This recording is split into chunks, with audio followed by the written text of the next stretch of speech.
오늘은 예배하는 자들을 찾으시느니라, 이런 제목입니다. 한번 따라합시다. 예배하는 자들을 찾으시느니라. 제가 작년 말에 정말로 크게 은혜 받은 말씀 중에 하나가 너희가 이것을 알고 행하면 복이 있으리라, 이 말씀입니다. 요한복음 13장 17절 말씀인데, 우리가 구원받는 것은 오직 믿음으로 값없이 하나님의 은혜로 받지요. 그래서 일을 아니할지라도 경건하지 아니함에도 불구하고 의롭다 하심을 믿는 자들에게는 그 믿음을 의로 여기시나니, 이렇게 말씀하고 계십니다. 그러니까 의롭게 되는 것은 예수 그리스도를 믿는 믿음으로 된다.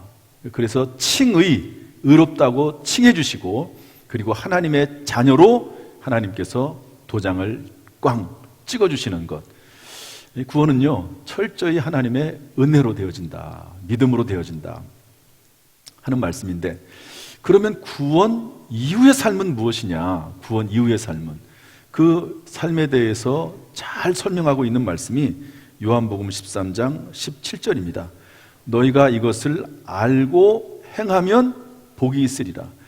하나님의 말씀을 알면 복이 있으리라가 아니고, 알고 이제 구원받은 이후에 하나님의 백성이요 자녀가 되고 그리스도인이 된 이후에 하나님의 말씀을 배워서 알고 어떻게 하면요?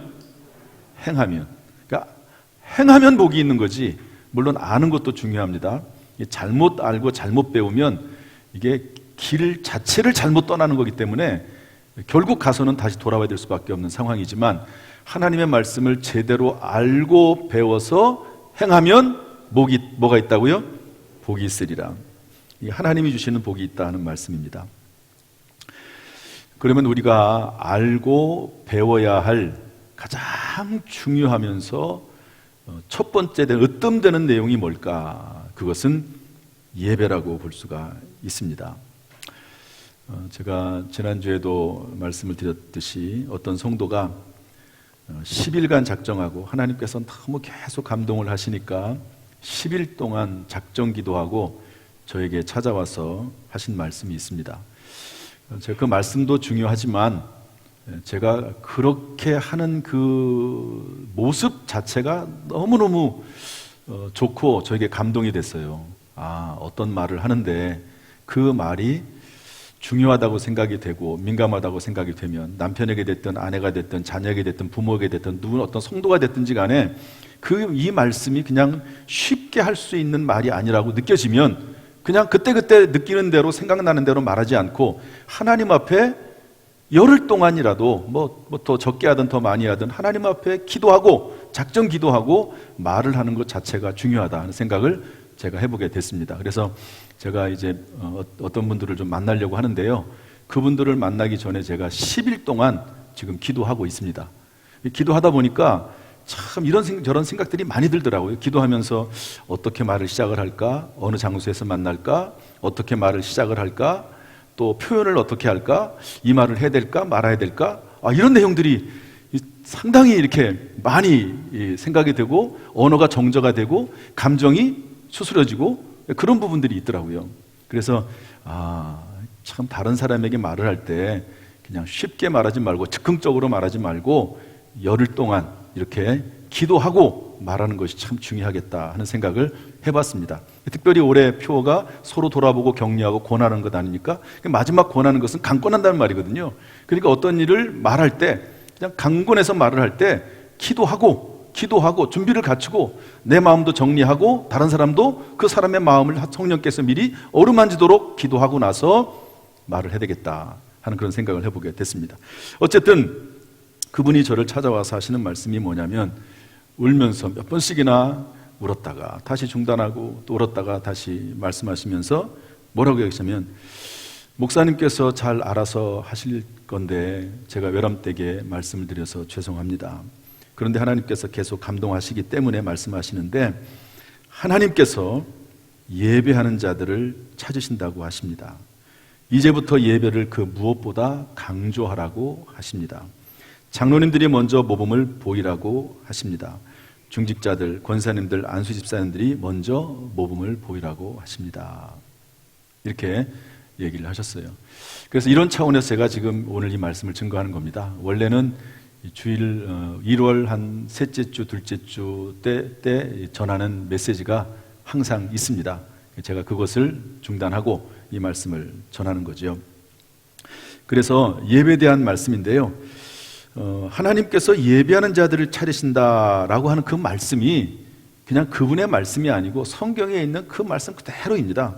오늘 요한복음 4장 23절 말씀 보면 예수님께서 직접 하신 거예요. 아버지께서는 자기에게 이렇게 예배하는 자들을 찾으시느니라. 다시 한번 따라서 하시죠. 예배하는 자들을 찾으시느니라. 첫 번째 살펴볼 내용은요, 찾으신다는 겁니다. 찾으신다. 그러니까 하나님께서 찾으시는 것이 있다는 겁니다. 여기 찾는다라고 하는 말은 진행형을 쓰고 있습니다. 찾고 또 찾고 또 찾는다는 말이죠.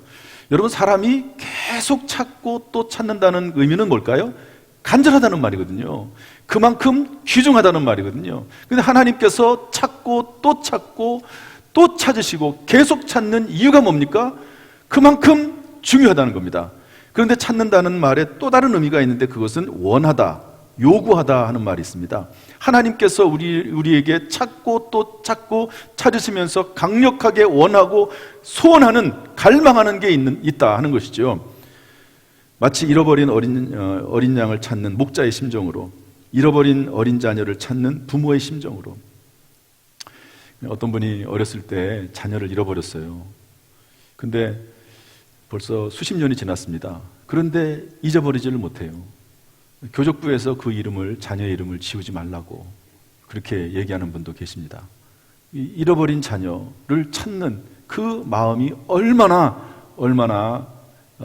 강렬했으면, 얼마나 간절했으면 그렇게 하겠습니까? 그때 쓰는 단어가 이 단어예요. 하나님께서 찾으신다. 그냥 뭐 하나님이 찾으시나 보지, 그런 차원이 아닙니다. 하나님께서 강렬히 원하시고 하나님의 소원이고 하나님께서 우리에게 요구하시는 것이 있다 하는 것입니다. 그것이 뭐냐? 23절에 보니까 예배하는 자들을 찾으시느니라. 따라합시다. 예배하는 자들을 찾으시느니라. 하나님의 소원이 뭐냐? 또 하나님께서 강력히 찾으시는 게 뭐냐? 그 예배인데요. 하나님은 범사에 하나님을 경외함으로 꿇어 엎드려서 하나님께 최고의 가치를 올려드리는 그런 예배, 그런 예배 드리는 사람을 찾으신다는 거죠. 예배라고 하는 말의 헬라어 뜻은 절하다, 꿇어 엎드리다 이런 의미입니다. 영어 성경으로 보면 가치를 부여하다, 최고의 가치를 올려드리다 이런 것입니다. 그러니까 여러분, 우리가 오늘 그냥 평상시처럼 주일날 뭐 하던 대로 어떻게 보면 습관에 따라서 뭐 거룩한 습관이긴 하지만 주일날 예배 드리러 왔습니다. 그런데 하나님께서 그 모습을 보실 때는 하나님께 드리는 최고의 경배요, 최고의 영광과 가치를 올려드리는 행위이기 때문에 하나님께서 보시기에 너무 기쁘게 바라보신다 하는 것을 알 수가 있는 것이죠. 여러분, 성경에 위대한 믿음의 조상이라고 하는 아브라함이 있습니다. 하나님께서 아브라함을 갈대아 우르 그 지역 고향을 떠나서 가나안 땅으로 가라고 말씀하십니다. 그리고 나서 아브라함이 가나안 땅에 들어가는데요, 가나안 땅에 들어가서 제일 먼저 한 일이 뭐냐면 예배 드리는 거였습니다. 지금처럼 이런 예배는 아니죠. 제단을 쌓아놓고, 돌 제단을 쌓아놓고 거기에다 양이나 소나 염소나 이런 것들을 올려놓고 하나님 앞에 제물로 드리는 그런 예배를 드린 것이죠. 장막을 치거나 집을 짓거나 농사를 짓는 일을 먼저 하지 않았습니다. 하나님 앞에 예배 드린 일을 먼저 했습니다. 아브라함은 또한 이사를 갈 때마다 제일 먼저 하나님을 위해서 제단을 쌓으면서 예배를 드렸습니다. 기근 때문에 애굽으로 들어갔다가 다시 돌아왔을 때에도 제일 먼저 예배 드렸습니다. 조카 롯과 헤어진 후에 헤브론으로 장소를 옮겼을 때도 아브라함은 제일 먼저 하나님 앞에 예배를 드렸습니다. 아브라함은요, 믿음의 조상이라고 하는, 믿음의 위대한 조상이라고 하는 아브라함은 예배를 드리는 사람이었죠. 17세기 청교도들, 여러분 영국에 청교도들이 있는데요, 신앙의 자유를 찾아서 배를 타고 메이플라워를 타고 떠납니다. 그렇다고 뭐 종교를 반대하는 건 아닌데 영국이 신앙의 색깔이 다른, 청교도는 개신교적인 그런 어떤 신앙이거든요. 그 당시에 성공회는 천주교에 가까운 그런 신앙입니다. 그러니까 개신교에 가까운 그런 신앙의 그런 색깔을 유지하기 위해서 이 청교도들이 배를 타고 무작정 떠나죠. 그래서 도착한 곳이 어떤 곳이냐면 아메리카, 미국입니다. 그래서 미국에 정착을 해서 거기서 살게 되는데요. 이분들이 미국에 도착을 해서 제일 먼저 한 일이 뭐냐? 예배당을 짓는 일이었습니다. 예배당을 짓고 나서 다음에 한 것이 뭐냐면 학교를 지었습니다. 학교를 짓고 나서 한 게 뭐냐? 자기들의 집을 지었습니다. 그러니까 자기들의 집을 짓는 것보다도 학교가 더 중요하고 학교보다도 더 중요한 게 예배당이라고 생각을 한 것이죠. 예배가 가장 우선이고 가장 귀하다고 이분들은 생각을 했습니다. 이 믿음의 토대에서 미국이라고 하는 나라가 만들어지게 된 것입니다. 어떤 정치인이 이런 말을 했습니다. 사람이 먼저다. 사람이 먼저다. 이런 말을 들으면 참 아주 귀가 솔깃하죠. 그렇지, 사람이 먼저지. 야, 이 정치가는 사람을 정말 귀중하게 여기는 그런 분인가 보다, 이렇게 생각을 하는데 100% 그 말에 동의합니다. 그런데 자칫 잘못하면 어떤 문제가 있냐면 사람이 먼저라고 하면서 하나님께 예배드리는 것을 뒤로 할 경우가 있습니다. 하나님께 예배드리는 그 예배를 못 드리게 하고, 그리고 예배당을 폐쇄하고, 그런 일이 있을 수가 있다면 이것은 사람이 먼저다라고 하는 말은 맞지만 그러나 더 근본적인 것을 무시하는 처사라고 할 수 있습니다. 여러분, 코로나를 지나면서 미국이라고 하는 나라는 예배당을 폐쇄하지 않습니다. 아무리 코로나가 많이 만연해도 예배당을 폐쇄하지 않습니다. 이 종교의 자유가 있기 때문에 그렇지 않거든요. 그래서 우리가 꼭 기억해야 될 게 있습니다. 사람이 먼저인 게 맞아요. 그러나 그 소중한 사람을 창조하신 하나님께 드리는 예배, 그 하나님을 찬송하고 경배하는 것이 더 먼저라고 하는 사실을 잊어서는 안 됩니다. 지금까지 그 예배를 지키기 위해서, 신앙을 지키기 위해서 얼마나 수많은 사람들이 공산주의에 박해해도 신앙을 포기하지 않고 목숨을 바쳐 지켜왔고, 일제시대에도 그렇게 왔습니다. 그래서 예배가 그 무엇보다 앞장서야 된다 하는 것을 알려주고 있는 것이죠. 스티븐 콥이라고 하는 사람이 성공하는 사람들의 7가지 습관이라고 하는 책을 썼습니다. 그 내용에 보면 급한 것보다 소중한 것을 먼저 해라.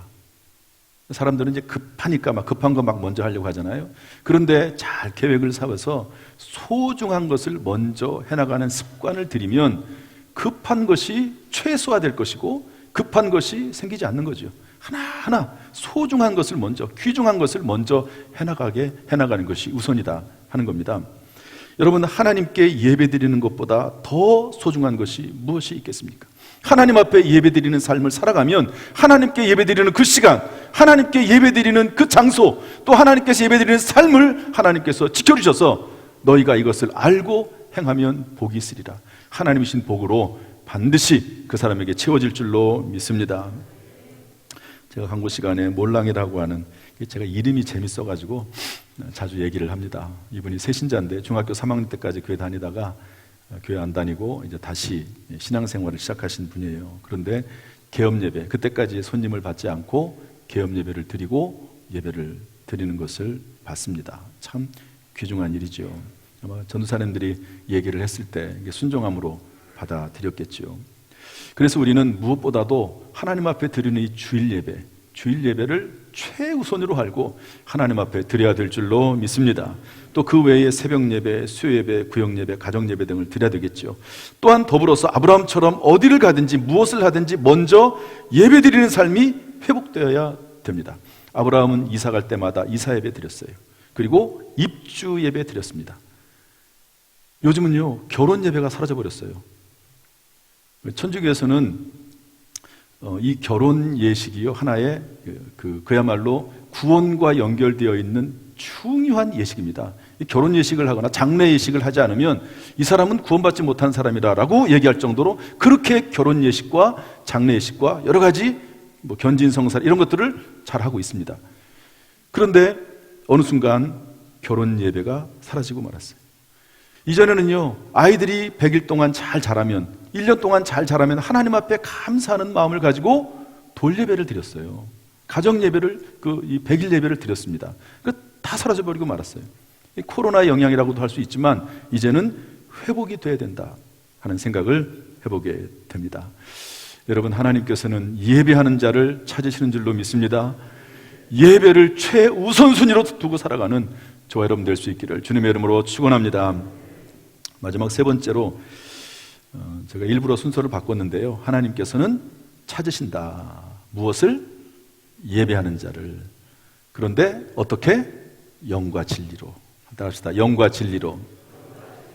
영과 진리로란 말은 영어 성경에 보면 영 안에서 진리 안에서 이런 말입니다. 따라합시다. 영 안에서 진리 안에서.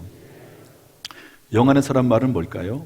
그것은 여기서 말하는 영은 내 안에 있는 영을 말하고요, 그리고 성령을 말합니다. 그러니까 우리가 거듭나면 우리의 영이 살아나잖아요. 동물들에게는 영이 없습니다. 그러니까 예배 드릴 수가 없어요.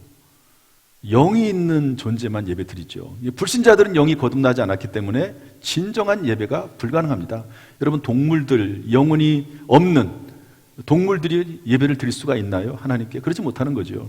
예배 드리는 것은 거듭난 하나님의 백성과 그리스도인들만이 하나님 앞에 드릴 수가 있는 것이죠. 그러니까 내 안에 거듭난 영이 하나님의 영으로 말미암아 둘이 함께 드리는 예배가 영으로 드리는 예배인데요, 여러분, 이것을 우리가 이해할 수 있는 게 뭐냐면 시므온이라고 하는 사람 이야기입니다. 성경에 시므온이라고 하는 사람이 나오는데, 시므온이 늘 은혜가 충만했던 사람입니다. 하나님 말씀을 사모하고 말씀 가운데 경건하게 살려고 애를 썼던 사람이죠. 그랬더니 성령이 임재했다고 되어 있습니다. 성령이 늘 함께했다. 성령이 늘 함께하는 가운데 성령께서 이 시므온에게 뭐라고 말씀하시냐면, 네가 그리스도를 보기 전에는 죽지 아니하리라. 언젠지 모르지만 그리스도를 보기 전에는 죽지 않을 것이라고 지시를 하세요. 그러다가 어느 순간 이제 예수님께서 성전에 딱 아기 예수님 오실 때가 있는데, 그때 성령께서 감동하십니다. 성전으로 들어가라. 성전으로 들어가라. 그 성전으로 가지 않습니까? 예배라는 게 뭐냐? 이렇게 성령의 음성이 들리고 성령의 감동이 있고 내 영으로 성령이 말씀하시는 그 음성을 듣는 그런 시간이 바로 예배드리는 시간이다 하는 것을 알 수가 있는 것이죠. 그래서 우리의 마음과 영, 그리고 성령의 마음과 영이 서로 만나는 가운데 하나님의 음성이 들려지고, 또 하나님의 음성이 들려지는 가운데 주의 뜻을 분별하는 그런 시간들이 바로 예배의 시간이라 하는 것이죠. 정말 간절히 바라기는 이 시간 예배 드릴 때 성령께서 우리의 영 가운데 살아 움직이고 활동하고 역동하는 복된 예배가 되기를, 영으로 드린 예배가 되기를 주님의 이름으로 축원합니다. 두 번째로 진리 안에서 예배 드린다 하는 건데요, 진리 안에서, 이것은 그냥 어떤 지식적인 것을 의미하는 게 아니라 본질이라고 하는 의미를 가지고 있습니다. 알레데라고 하는 뜻 자체가 이 실제 본질이라고 하는 의미를 가지고 있는데요, 저를 보시죠. 여기 겉으로 볼 때는 컵이죠. 그런데 컵 안에 뭐가 들어있죠? 물이 들어있습니다. 사람들은 컵만 보는데, 컵만 보는 것이 아니라 컵 속에 들어있는 본질, 실체, 진실 자체를 보길 원하시는 거죠. 예배 시간에 하나님의 말씀을 들을 때에 그 하나님의 말씀이 진실되게 들리고, 그 하나님의 말씀이 진리로 들리고, 그 하나님의 말씀이 내 인생과 운명을 바꿔나가는 본질로 들려지는 예배가 하나님이 원하시는 진리 안에서 드리는 예배라고 하는 건데요, 그런데 예수님께서 뭐라고 말씀하셨습니까? 내가 곧 길이요 진리요 생명이니 나로 말미암지 않고는 아버지께로 올 자가 없다 말씀하고 있습니다. 따라서 진리 안에서 예배 드린다라고 하는 것은 예수 그리스도의 계시된 말씀 안에서, 또는 예수 그리스도의 십자가의 보혈 안에서 예배 드리는 것을 의미합니다. 어떤 분이 이렇게 말씀하십니다. 만약에 예배 시간에 예수 그리스도에 대한 말이 나오질 않고 예수 그리스도의 십자가의 언급이 없으면 그 예배는, 그 설교는 잘못된 것이다, 그렇게 얘기하는 분이 있습니다. 왜냐하면 진리 자체 되신 예수 그리스도가 강조돼야 되기 때문에 그런 것이죠. 그러니까 저는 설교할 때 항상 결론을 예수 그리스도로 맺으려고 애를 씁니다. 만약에 설교 시간에 예수가 없다면 그거는 도덕이나 윤리나 강의에 불과하는 것이지, 그게 어떻게 설교이며 그게 어떻게 예배겠느냐. 그런 말씀이죠. 여러분, 이처럼 예수 그리스도의 이름으로, 오직 예수 그리스도의 십자가와 부활의 능력으로, 또 오직 예수 그리스도의 말씀을 중심으로 드리는 그런 예배가 저와 여러분의 예배가 될 수 있기를 주님의 이름으로 축복합니다. 오직 예수 그리스도 예수 안에서 회복돼서 다시 일어서고 소망과 용기를 가지게 되는 예배, 진리 안에서 자유를 찾게 되고 하나님 말씀을 들을 때에 힘이 생기는, 그 말씀을 진리로 믿는 복된 예배가 되기를 주님의 이름으로 축원합니다. 이제 이야기 하나 드리고 말씀을 마치겠습니다. 저희 장모님이 지난 주간에 수술을 했습니다. 저희 아내의 엄마, 골다공증이 심하셔가지고요. 여러분, 골다공증 이렇게 사진 찍어놓은 거 보면은 뼈가 구멍이 송송송송 뚫려 있죠. 근데 이제 만약에 자칫 넘어지거나 넘어지지 않고 아주 심한 사람은 막 숨을 크게 쉬어도 이게 뼈가 이렇게 부서지고 그러는 경우가 있다고 해요. 그만큼 골다공증은 무섭습니다. 여러분들이 나이 들어서 만약에 골다공증 때문에 넘어져가지고 뼈가 부러진다든지 그러면은 이게 잘 붙지 않거든요. 그러니까 위험합니다. 지금부터 칼슘이라든지 또 뭐 간단한 운동이라든지 이런 것들을 하셔서 이 뼈가 이렇게 건강하도록 하는 것도 아주 상당히 중요한데요. 저희 장모님은 이제 골다공증이 좀 있습니다. 뭐 지금 다 그렇긴 하지만 워낙 뭐 이전에 어른들은 고생을 많이 하고 먹지 못하고 뭐 그런 경향이 있죠. 그래서 지금은 저희 아내한테도 장모님 전화해가지고 먹을 거 잘 먹고 칼슘 같은 거 영양제 먹고 뭐 또 아무튼 뭐 그런 뭐 당부를 하시더라고요. 근데 어쨌든 골다공증에 있었는데 원인이 뭔지는 모르겠는데 갑자기 아파서 병원에 갔더니 골다공증 때문에 금이 갔어요. 어디가 금이 갔냐면 척추에 금이 갔습니다. 이거 상당히 심각한 문제거든요. 척추. 그런데 이제 골다공증이기 때문에 잘 붙지도 않아요.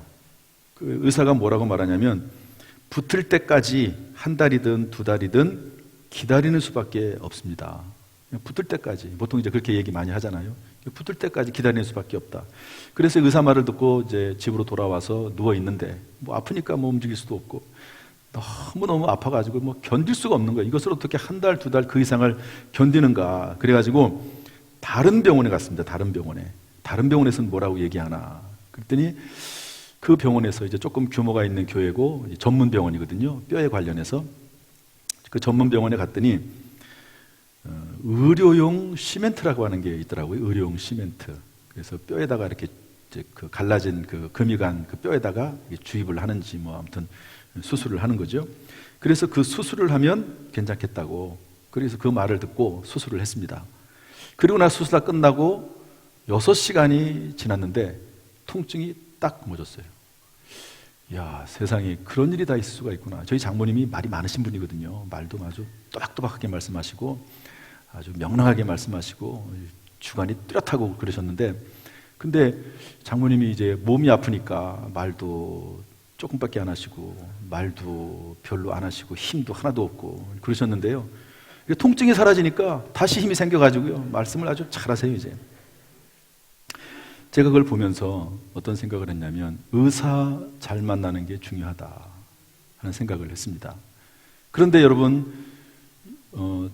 진짜 의사는 누굽니까? 영혼의 의사, 우리의 인생의 의사는 여러분 예수 그리스도이신 줄로 믿습니다.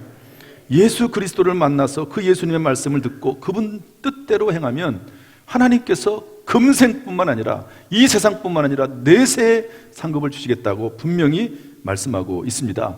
창세기 2장 3절에서 안식일, 주일날 하나님 앞에 나와서 예배드리면 그 날을 하나님의 것으로 알면 그 날을 하나님께서 복 주시고 거룩하게 하신다고 말씀하고 계시거든요. 한번 따라서 합시다. 예배드리는 날은 복이 많은 날이요 하나님께서 거룩하게 하시는 날이다. 따라서 예배의 성공자는 반드시 인생의 성공자가 됩니다. 하나님은 인생이 참으로 성공하고 행복하게 하시기 위해서 먼저 예배자가 되게 하시는 줄로 믿습니다. 따라서 이제는 예배에 대해서 아는 것만이 아니라 실제로 예배의 실행자가 되는 저와 여러분 될 수 있기를 주님의 이름으로 축복합니다. 그래서 우리 개인과 또 우리 자녀들과 우리의 가정과 교회 모든 성도들이 하나님의 복으로 충만한 은혜가 있기를 주님의 이름으로 축원합니다. 할렐루야.